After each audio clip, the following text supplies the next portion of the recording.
நம்ம எல்லா படத்துக்குமே ஒரே எஃபர்ட் தான் போடுறோம். அது வந்து இந்த படத்துக்கு எக்ஸ்ட்ராவாக போடுறோம், இந்த படத்துக்கு கம்மியாக போடுறோன்னு கிடையாது. ஸோ படத்தை நீங்கள் வேணால் போக நான் வரலைங்கிறாராம். எங்கள் ஹோல் ஃபேமிலியே வந்திருக்காங்க. தேங்க்யூ. என் தாத்தா பாட்டி வந்திருக்காங்க. அவங்க ஃபங்க்ஷன்லாம் வரவே மாட்டாங்க. ஸோ எனக்கு கமிஷனர் ஜார்ஜை தெரிஞ்ச அளவுக்கு கூட மியா ஜார்ஜை தெரியாது. First celebrity to wish me was Vivek sir. அதுக்கப்புறம் ஸ்டார்ட் ஆகி அது பிரைம் மினிஸ்டர் வரைக்கும் போயிடுச்சு. அது வேற விஷயம். Talent, sheer talent, passion, drive, very, அதுனா யாருன்னா அனிருத்.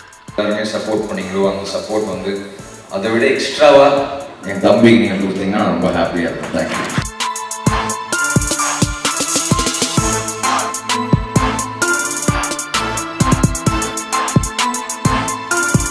எல்லாருக்கும் வணக்கம். பொதுவாக வந்து ஒரு படத்தை பார்த்து சந்தோஷப்படுறவங்கள பார்த்துருக்கோம்.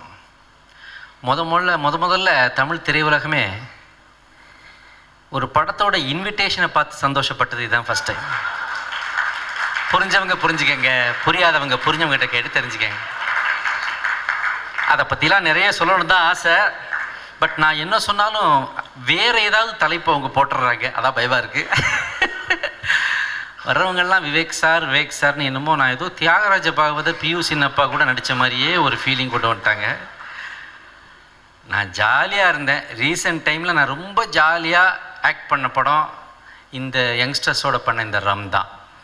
they made me young, more youngest. So அதுக்கு காரணம் வந்து என் கூட இருந்த அம்ஜத், அர்ஜுன், அப்புறம் சஞ்சிதா ஷெட்டி, எங்கள் நரேன், இன்னும் நிறைய ஆர்டிஸ்ட் கூட பண்ணாங்க.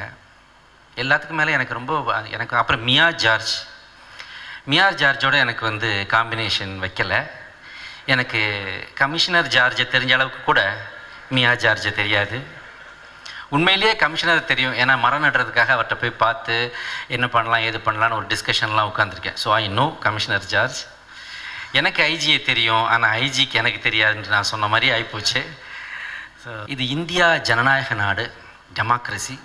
இந்த டெமோக்ராட்டிக் செட்டப்புக்கு வந்து தெர் ஆர் 4 pillars. இந்த 4 பில்லரில் தான் வந்து ஜனநாயகம் அப்படிங்கிறது நம்ம இந்தியாவில் இருக்குது. அதில் ஃபஸ்ட் பில்லர் இருக்க government, second pillar is parliament, சட்டசபை அண்ட் பாராளுமன்றம். Third pillar justice, high courts and supreme courts. Fourth pillar is a very paramount importance, that is nothing but press, media. இந்த மீடியா இல்லைன்னா எதுக்காக ஜனநாயக நாட்டில் 4th பில்லராக ஜனநாயகத்தின் தூண்கள் 4, அதில் 4வது பில்லராக எதற்காக மீடியாவை வைத்தார்கள் என்றால், இது ஜனநாயகத்தில் அரசாங்கத்தில் என்ன நடக்கு, சட்டத்தில் என்ன நடக்குது, நீதித்துறையில் சட்டத்தில் என்ன நடக்குது, அப்புறம் வந்து பாராளுமன்றத்தில் என்ன நடக்குது, சட்டசபையில் என்ன நடக்குதுன்றதெல்லாம் மக்களுக்கு கொண்டு சேர்க்கிற ஒரு மிகப்பெரிய பவர், பொறுப்பு மீடியா தான். ஸோ அதனால தான் அதை கொண்டு வந்து 4வது தூணாக வச்சாங்க. ஆனால் மீடியாட்ட மட்டும் இப்போ மீடியா இல்லை. பொதுமக்கள் எல்லார்ட்டையும் ஸ்மார்ட் ஃபோன் யார் வச்சுருக்காங்களோ அவங்ககிட்டலாம் இப்போ மீடியா இருக்குது. இன்றைக்கு காலையில் கூட நீங்கள் பேப்பரில் ஒரு விஷயம் பார்த்துருப்பீங்க. ஒரு பாவம் ஒரு காலேஜ் ஸ்டூடெண்ட் வந்து கடலில் வந்து நீச்சல் தெரியாமல் கஷ்டப்பட்டு கொஞ்சம் கொஞ்சமாக ட்ரவுன் ஆகிட்டு இருக்கதை முந்தியெல்லாம் பார்த்தாக்க என்ன செய்வாங்க, டக்குன்னு உள்ளே குதித்து 4 பேர் 10 பேர் பார்த்தானா ஒரு 2 பேராவது தண்ணிக்குள்ளே குதித்து காப்பாற்றலான்னு பார்ப்பான். இப்போ என்னென்னா அவன் குதிச்சானா அவன் ஃபோன் நனைஞ்சிரும். அதனால் என்ன பண்ணிட்டான், அப்படியே விட்டு போனால் பரவாயில்ல, அதை எடுத்து வீடியோ எடுத்திருக்கான். ஸோ தன் ட்ரவுன் ஆகிறான், கஷ்டப்படுறான், அவன் இஸ் எண்டிங் இஸ் லைஃப்னா அதை வந்து வீடியோ எடுத்து அதை நண்பர்களோடு பகிர்ந்து கொள்கிற அளவுக்கு இந்த மீடியா மோகம், அந்த ஃபோன், அந்த ஒரு சின்ன பாப்புலாரிட்டி, அந்த பப்ளிசிட்டிக்கு வந்து போயிட்டோம். ஸோ அதை வந்து இந்த மீடியா மூலமாக நான் சொல்ல விரும்புவது என்னன்னாக்க, உயர்ந்த விஷயங்களையே பகிர்ந்து கொள்ளுங்கள். பொதுமக்களுக்கு நான் சொல்ல விரும்புகிறது உயர்ந்த விஷயங்கள், நல்ல விஷயங்கள், உயர்ந்த மனிதர்களை பற்றிய நல்ல விஷயங்களை பகிருங்கள். அன்பையும் சகோதரத்துவத்தையும் வளர்க்கக்கூடிய நல்ல விஷயங்களை பகிருங்கள். தவறான விஷயங்களையோ, நாட்டில் ஒரு கலவரத்தையோ ஒரு சர்ச்சையோ கிளப்புற விஷயத்தையோ பகிர வேண்டாம். நல்லவற்றை மட்டும் வதந்தியை பரப்ப வேண்டாம். இதை மட்டும் ஒரு அப்பீலாக உங்களுடைய பலத்த கரகோஷத்தோடு சொல்ல விரும்புகிறேன். இந்த ரம் படத்தை பொறுத்த வரைக்கும் அடிக்கடி நான் ஷார்ட்டில் என்ன பண்ணேன்னா இப்படி பார்ப்பேன், இல்லாட்டி இப்படி பார்ப்பேன். இந்த 2 தான் என்னோடய மெயின் ஆக்ஷன். என்னென்னா ஒரு அசோசியேட் இருந்தார், அவர் பேர் என்ன, சுப்பு அண்ணன். எனக்கும் இடுப்புக்கு தான் இருப்பார்.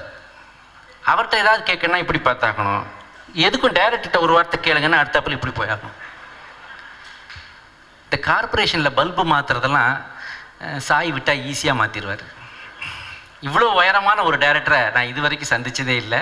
சரி, டைரக்டர் தான் இப்படி இருக்காருன்னா ப்ரொடியூசர் பார்த்தா அவரும் ஹைட்டாக தான் இருக்கார். ஒவ்வொருத்தரும் ஒவ்வொரு ஸ்டைல். அதுவும் நம்ம அம்சத்து வந்து டைலாக் பேச ஆரம்பித்தா, அதாவது நான் சொல்கிறேன், இந்த டைலாக் பேச ஆரம்பித்தா ரஜினி சார் ஆரம்ப கால படங்கள் பார்த்தீங்கன்னாக்க ஃபாஸ்ட்டாக பேசியிருப்பார். அது அவராலே டப் பண்ணுறது கஷ்டம், அவ்வளோ ஃபாஸ்ட்டாக டைலாக் பேசுவார். இப்போ நான் கூப்பிட்டு சொல்லுவேன், அம்ஷத் இது அவ்வளவு நீ மறுபடியும் டப்பிங் பண்ணணும், ஒரு நாள் இந்த ஸ்பீடில் நீ நீங்கள் வேணால் போங்க நான் வரலைங்கிறாராம்.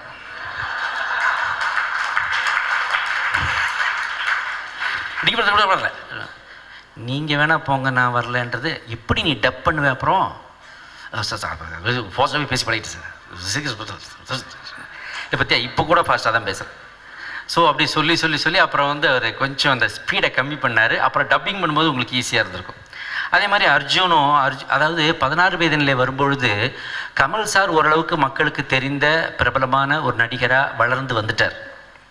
ஆனால் அவருக்கும் ஒரு சிறந்த கேரக்டர் கிடைக்காம இருந்துச்சு. அது வந்து கீழே வரைக்கும் இறங்குறதுக்கு, வில்லேஜ் வரைக்கும் இறங்கி அடிக்கிறதுக்கு ஒரு கேரக்டர் கமல் சாருக்கு தேவைப்பட்டுச்சு. அதை 16 வயது நிலை படம் சப்பானி கேரக்டர் கொடுத்துச்சு. ஆனால் அந்த படத்தில் கூட ரஜினி சார் வந்து அந்த படம் வெளியாகிற வரைக்கும் ஒரு ஆட்டம் பாம் வந்து வெடிக்கிறதுக்கு முன்னாடி டைம் பாம் செட் பண்ண மாதிரி அவருக்கு ஒரு கேரக்டர் அமைஞ்சுது. ஆனால் அந்த படம் 16 வயதில் ரிலீஸ் ஆனதுக்கு அப்புறம் தான் பரட்டான்னு ரஜினி சார் பெரிய ஹிட் ஆனார். அப்போ தெரியல. அதே மாதிரி பாய்ஸ்னு ஒரு படம் நான் பண்ணேன். அதில் பார்த்தீங்கன்னா என்னை சுற்றி வர சின்ன பசங்களாக இருந்தாங்க. சித்தார்த்தர் ஒருத்தர், பரத்னு ஒருத்தர், மணிகண்டன் ஒருத்தர், தமன் ஒருத்தர், சாய், அவன் பேர் ஒரிஜினல் பேர் சாய், ட்ரம்மர். ஸோ எல்லாம் பார்த்தீங்கன்னாக்கா அந்த படம் வந்து கிட்டத்தட்ட 10-15 வருஷம் தாண்டி பார்க்கும்போது எல்லாரும் ஒவ்வொரு உயரத்தில் இருக்கிறாங்க. அஃப்கோர்ஸ் மணிகண்டர் மட்டும் இன்னும் ஸ்ட்ரகிள் இருக்கார், அதை நல்லா வரணும்னு நான் வேண்டிக்கிறேன். அவரும் மற்ற எல்லாருமே ஒரு பொசிஷனில் போயிட்டாங்க.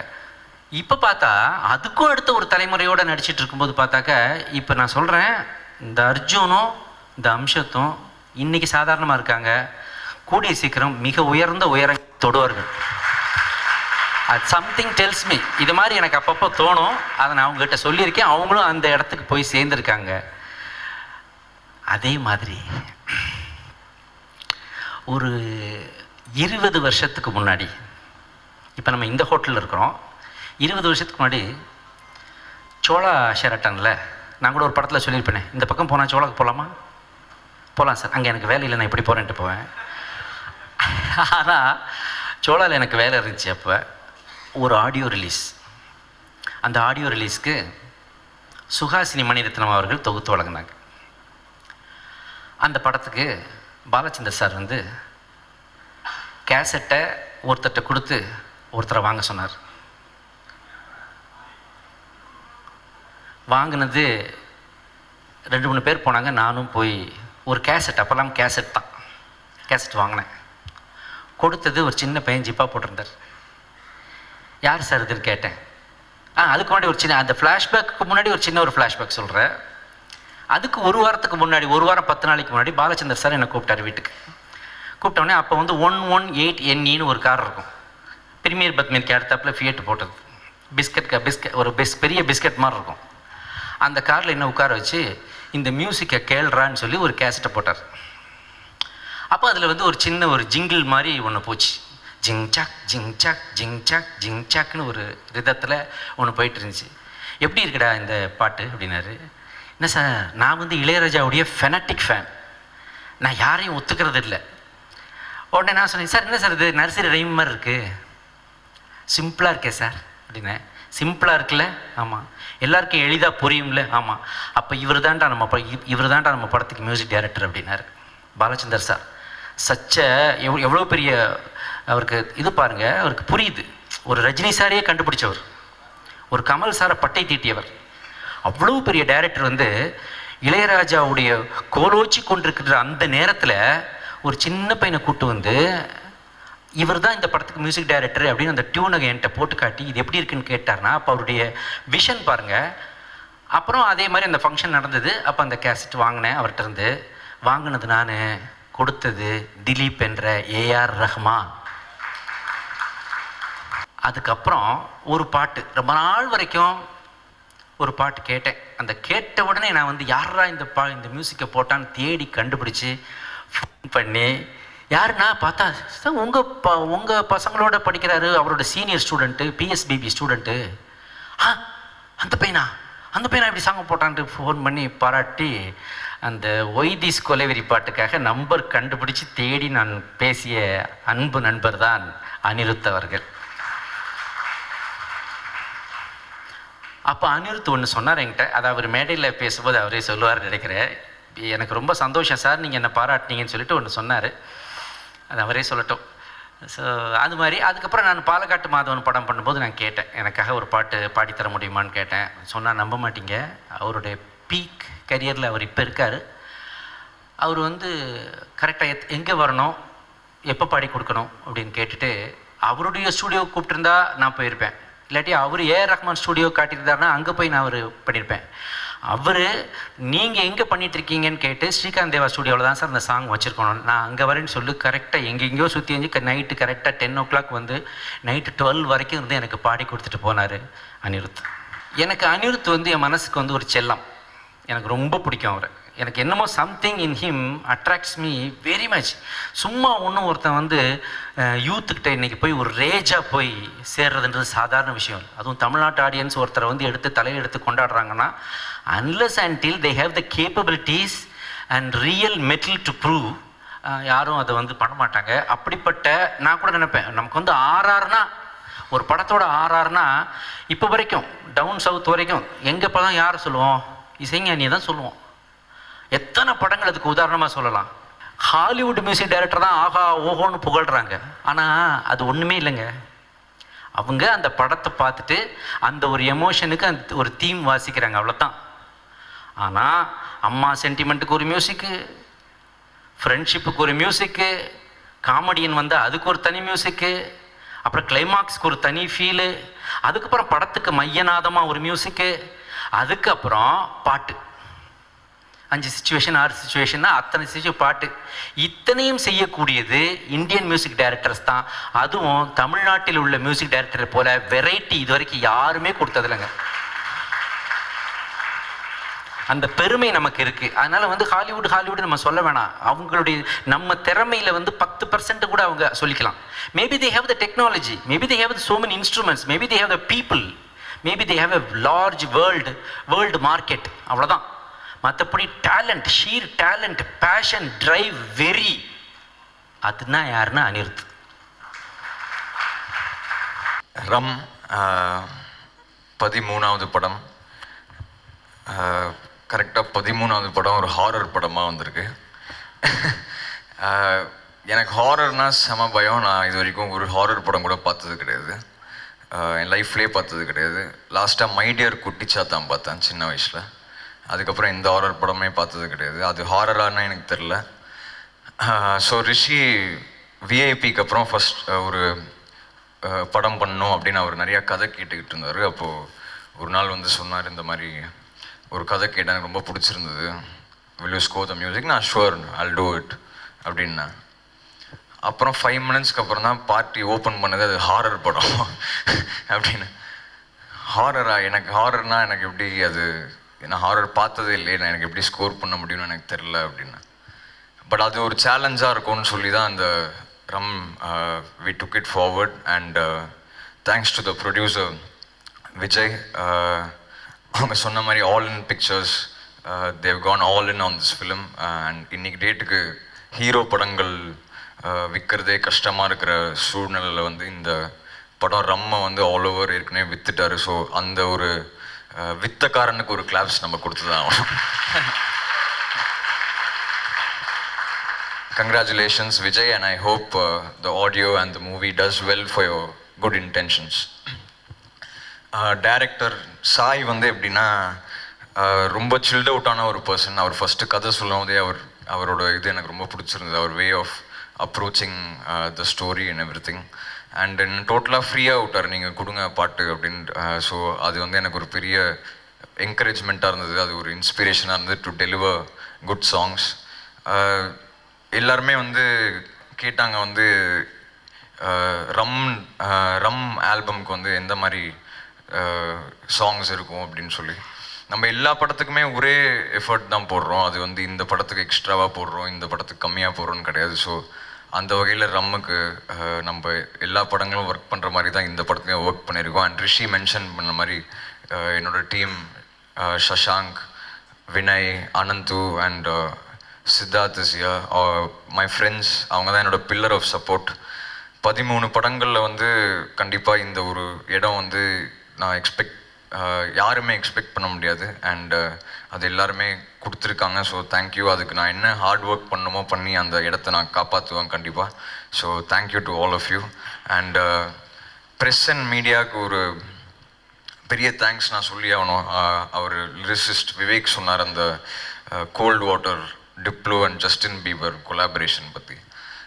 ஒரு ஆழ்வார்பேட் பையன், ஒரு 25 வயசு பையனுக்கு வந்து அவங்க அதை ரெக்கக்னைஸ் பண்ணி நம்மளோட மியூசிக்கை அவங்க லைக் பண்ணி அங்கே நம்மளை கூப்பிட்டு அந்த மாதிரி நம்மளை ஒர்க் பண்ண வச்சு அவங்களோட, அண்ட் இப்போ ஃபர்தராகவும் சாங்ஸ் வரப்போகுது அவங்களோட சேர்ந்து. ஸோ அந்த ஒரு ரெக்கக்னிஷன் வந்திருக்குன்னா கண்டிப்பாக 13 படங்களில் யாராலையுமே முடியாது.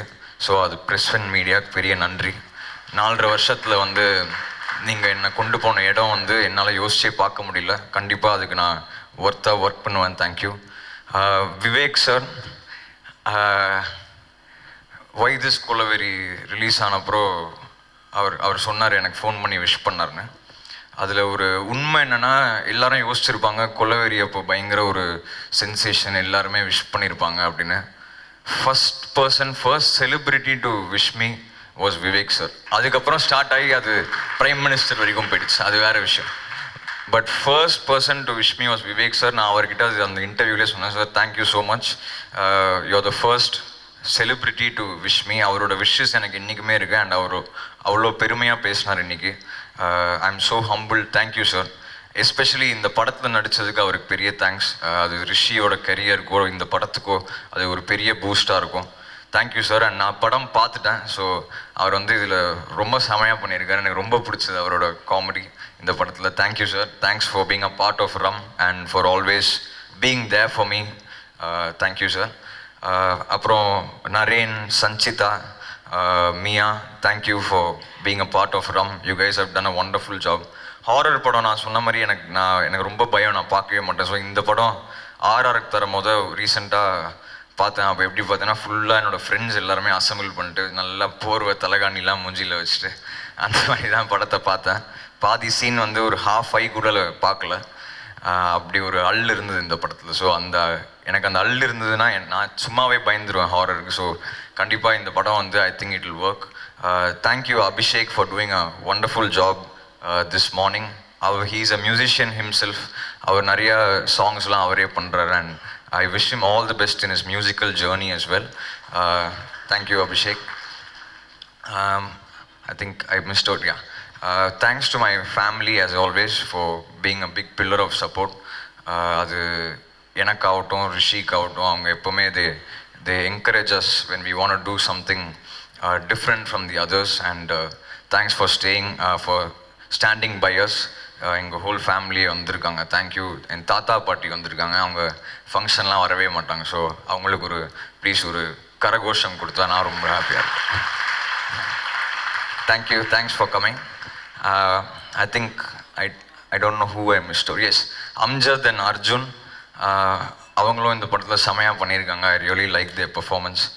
And with respect to the album, Vivek அவர் வந்து ரெமோவில் தான் ஃபஸ்ட் டைம் நாங்கள் சேர்ந்தோம்.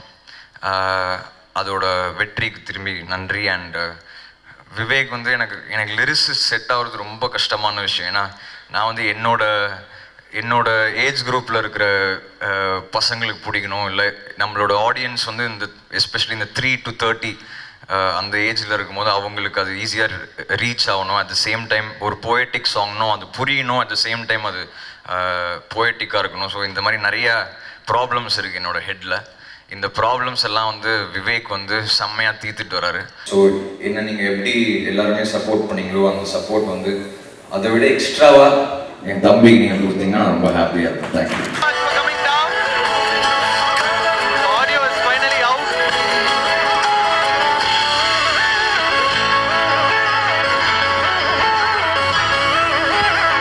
வெரி சாரி, 2 பேர் மட்டும் மறந்துட்டேன்.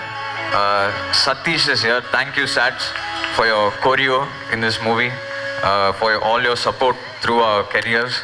And also Suresh Chandra sir, thank you for this whole arrangement here. As always, you are again a pillar of support for us. So thank you. Thanks.